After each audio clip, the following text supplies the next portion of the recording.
রনি আর তার ছোট বোন টুনি থাকতো একটা শান্ত গ্রামে। গ্রামের শেষে ছিল একটা পুরনো স্কুল। সবাই বলতো রাতে নাকি ওই স্কুল থেকে টিং টিং করে ঘন্টার শব্দ আসে। একদিন সন্ধ্যায় টুনি বলল, দাদা, স্কুলটা তো বন্ধ, তাহলে ঘন্টা বাজে কেন? রনি হেসে বলল, চল দেখি, ভূত থাকলে আমিই ধরব। রাতে চাঁদের আলোয় তারা স্কুলের সামনে গিয়ে দাঁড়ালো। হঠাৎ টিং টিং, দুজনেই চমকে উঠল। স্কুলের ভেতর থেকে একটা নরম আলো বেরোতে লাগলো। আলোটার ভেতরে দেখা গেল একটা ছোট ছেলের ছায়া, কিন্তু সে ভয়ঙ্কর না, বরং কাঁদছিল।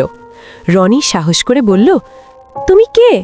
ছেলেটা বলল, আমি এখানেই পড়তাম, আমার ঘন্টাটা হারিয়ে গেছে, ওটা না পেলে আমি বাড়ি ফিরতে পারি না।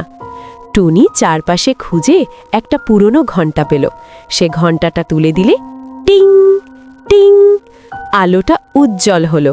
ছেলেটা হাসল, ধন্যবাদ, এখন আমি শান্তিতে যেতে পারবো। পরদিন সকালবেলা স্কুলের সামনে একটা নতুন ঘন্টা ঝুলতে দেখা গেল। গ্রামবাসীরা বলল, স্কুলটা আবার রক্ষা পেল।